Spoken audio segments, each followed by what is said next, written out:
"You old hag with no money, you're in the way. We'll take all the inheritance. Get out now." Right after Dad's funeral, my brother's wife kicked Mom out. I couldn't believe what my sister-in-law had said. This was just too cruel. I was furious and about to lash out at my brother and his wife, but Mom stopped me. She whispered in my ear, "That girl, she's stunned for." I looked at Mom, confused, not understanding what she meant. "My name is Bonnie. I'm just an ordinary office worker at a small to medium-sized company. My family's home is a famous upscale restaurant in our hometown. When people find out, they're always surprised. They can't imagine someone as plain and unnoticeable as me being associated with fine dining. In reality, I have little to do with that restaurant now." My brother, Riley, followed in Dad's footsteps as a chef, and his wife, Alida, helped run the place. It's clear they will take over the restaurant, and there's no role for me. Dad was a chef and entrepreneur who made the restaurant famous in just one generation. In a word, he was a go-getter. He was tough at work, so I think it was hard on Mom, my brother, and his wife who worked with him. But away from work, Dad was a loving family man who made people laugh with his jokes. I loved Dad for that. Then one day, I got a call from Mom at work.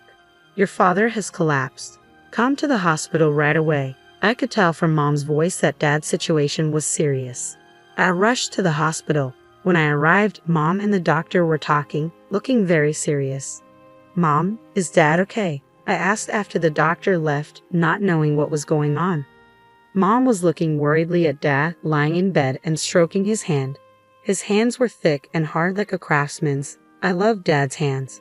"He's not in immediate danger, but it seems there will be after effects," Mom murmured, still looking at Dad. The doctor had told her that Dad would probably be paralyzed on his right side. Not being able to move his right hand would be the hardest thing for Dad. Mom and I sighed, unable to talk any further. "Is my father-in-law okay?" My sister-in-law's voice echoed in the quiet hospital room. She had rushed over after hearing from Mom. I thought she was worried, but as soon as she heard about Dad's condition and the after effects, her expression changed and she began to smirk. "Well, he can't cook anymore, so the restaurant is ours now," she said callously. I couldn't believe what I was hearing. The sister-in-law I knew was quiet, never going against Mom, Dad, or my brother, always smiling, always considerate. But the person in front of me now was like a stranger. I couldn't keep up with her sudden change. "That's her true nature. She's been hiding it. I notice. But she's really wicked," Mom said, sighing. I was worried about Dad's condition, but my sister-in-law's behavior was so shocking that I left the hospital that day in confusion. 2 weeks later, Dad was discharged and returned home. Dad's body was now so frail that he couldn't even manage to go to the bathroom or eat on his own. Proud as he was, Dad would sometimes throw tantrums and throw things. Worried about Dad and Mom, who was taking care of him, I went back to my parents' house to help with caregiving whenever I had time. "You're coming back too often. It's annoying." My sister-in-law would make snide remarks every time she saw me, but that wasn't something I could worry about. Mom looked more worn out every time I saw her. She was taking care of Dad's toileting, meals, and baths all by herself, all day long, probably without any time to rest. Though they sometimes hired a helper, Mom's burden was still significant. My brother and sister-in-law, who lived with them, not only refused to help with Dad's care, but also didn't even prepare Mom's meals.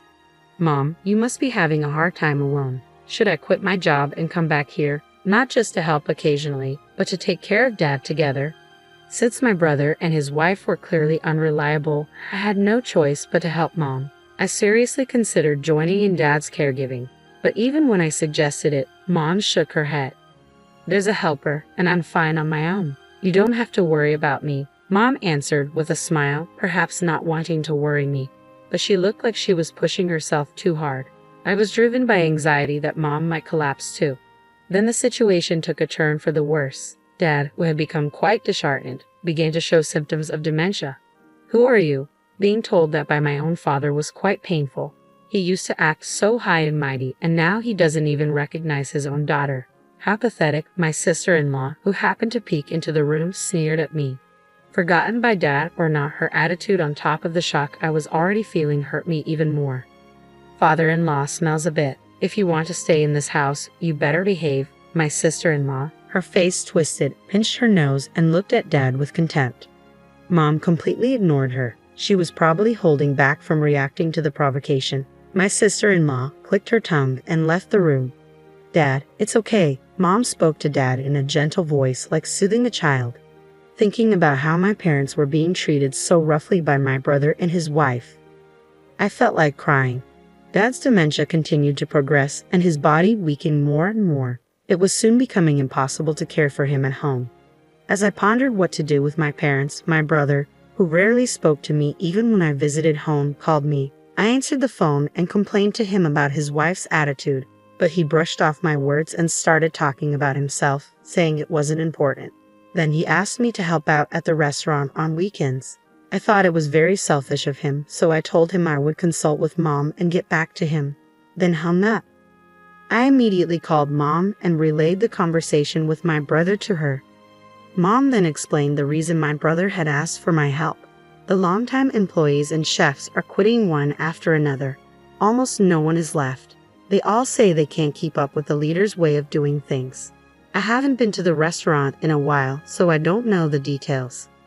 Mom was no longer involved in the restaurant's operations, but even while caring for Dad, she was concerned about it. It was a place they had worked hard to build together. There must be a strong attachment, and it was only natural to be concerned. She must also be worried about the employees with whom they had shared joys and sorrows. From Mom's voice, I could sense her disappointment that things had come to this. I'll go help out at the restaurant this weekend. I'll see for myself what's going on, so don't worry. After discussing it with my mom, we decided that Dad would go to daycare while I couldn't help with caregiving that weekend. I changed into an employee uniform in the locker room of my family's restaurant. How many years had it been since I last wore this uniform? I felt nostalgic, but looking around, I didn't recognize any faces.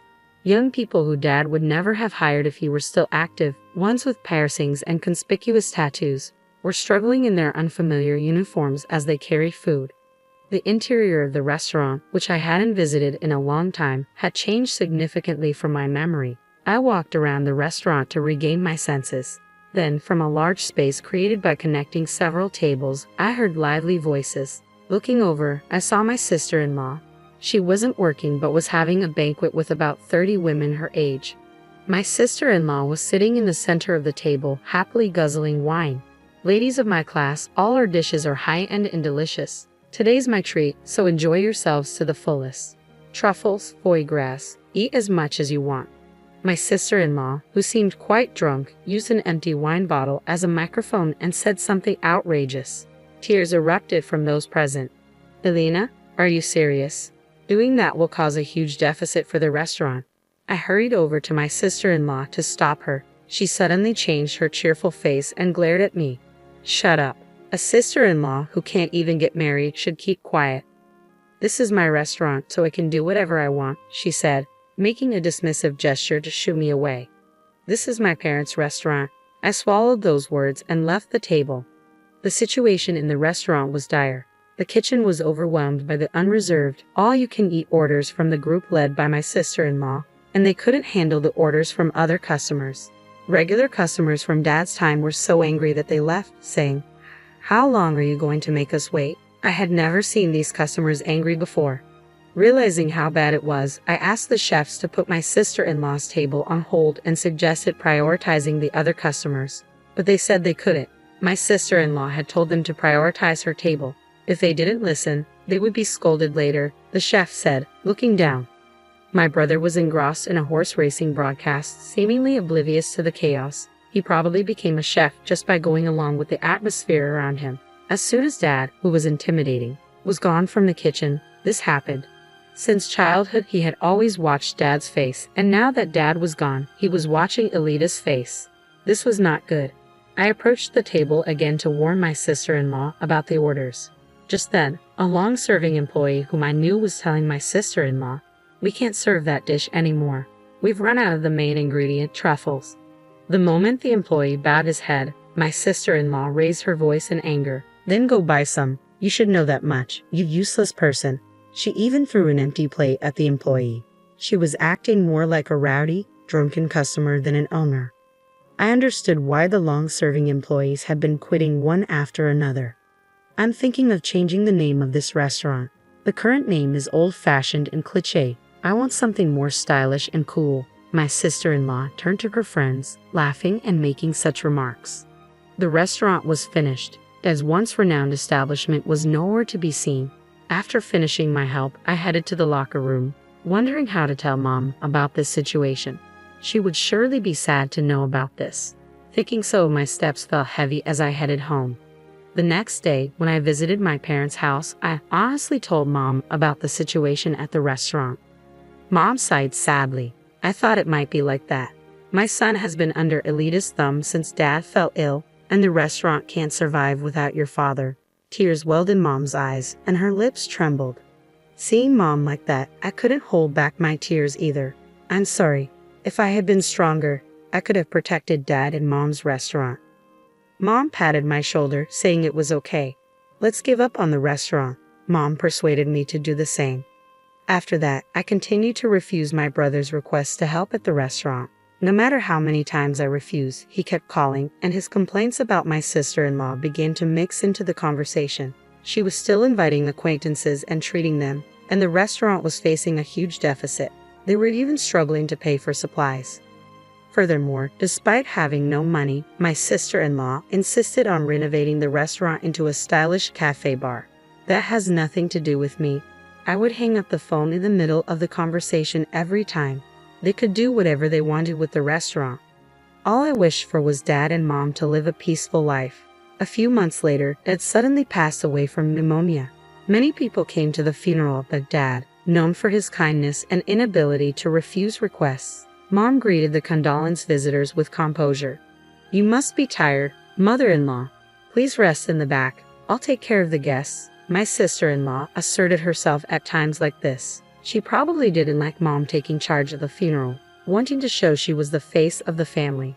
No, I'm in charge of the funeral, so I will properly greet everyone. Mom sternly rebuked her. Whether overwhelmed by Mom's forcefulness or not, my sister-in-law left the scene with a bitter face. Under Mom's direction, Dad's funeral proceeded smoothly. Chefs who had trained under Dad, familiar regular customers, and many people I knew came and encouraged Mom and me. They didn't even make eye contact with my brother and his wife. They all knew what my brother and his wife had been doing since Dad fell ill. Throughout the funeral, my brother and his wife looked uncomfortable. I wish they would just keep quiet, I thought as I looked at them. When all of your father-in-law's inheritance goes to us, you too should renounce your share. My sister-in-law approached us after the cremation as Mom held Dad's ashes, getting ready to leave. The shop, the house, the money, we'll take all the inheritance. It's only natural since we've been listening to that arrogant old man for so long. Her words were truly appalling. How much more could this woman belittle others after having relied on them for so long? You penniless old woman, you're in the wrong. You should leave the house right away. We're strangers now, so don't contact us. My sister-in-law bared her teeth at Mom too. I was so angry I felt like I was losing my mind. I almost grabbed my sister-in-law, but Mom held my arm and shook her head. It's okay, it's over now, Mom said, looking at me. My sister-in-law laughed and walked away. I felt like running after her and kicking her, but Mom was still holding my hand. When Mom couldn't see Elita anymore, she let go of my hand. Then she looked at my face and smiled. That girl, she's finished. I was puzzled by her words. Mom said nothing more and began to get ready to leave again. You'll understand in time, Mom said, holding Dad's ashes with her usual gentle smile. After that, Mom, who had been driven out of her home, has been living in my condominium. Surprisingly, Mom had saved a considerable amount of money in her name. It seems Dad had been paying Mom a substantial salary, and with that saved money as capital, Mom had been increasing her assets through investments like stocks. This place is too cramped. Let's buy a more spacious condominium, Mom said. She is currently looking for a property for the two of us to live in. 3 months later, a call came from my sister-in-law. Why didn't you tell me about father-in-law's debt? A scary debt collector is sitting in the shop. What are you going to do about it? She screamed as soon as I picked up the phone. Her voice was so loud that Mom, who was next to me, could hear everything. Hearing my sister-in-law's screams, Mom gave a mischievous smile and took the phone from me. Oh, Elita, it's been a while. Your father-in-law was too kind-hearted and became a guarantor for other people's debts. Before we knew it, the debt had grown to a huge amount. I've been repaying it until now, but it's your turn from now on. After all, you're taking all the inheritance, aren't you? Mom spoke with a chuckle. Even though she was laughing, her eyes were cold. Mom must have been harboring quite a bit of anger herself. Mother-in-law, I apologize for everything. Let's live together again and run the shop, please. My sister-in-law changed her attitude and begged. I couldn't believe she could say such a thing. I never want to deal with you two again. Mom's voice was colder than I had ever heard. She ignored my sister-in-law's screams and hung up the phone. Block her calls, please. Mom smiled as she handed the phone back to me. We had already purchased a new condominium and started our new life there. Of course, my brother and his wife don't know the location, so we'll probably never see them again. Later, through local acquaintances, I learned that my family's restaurant had closed. My brother and his wife had lost the shop and the house to debt and were left penniless. They still have remaining debts, so they are now working from morning to night at a chain restaurant in the old apartment where they live. The voices of the couple berating each other can be heard echoing. Meanwhile, Mom and I finished observing Dad's third death anniversary and dined at a restaurant opened by Dad's top disciple. The food tasted just like what Dad used to make. That night, we talked about memories of Dad and enjoyed a feast of gourmet dishes to our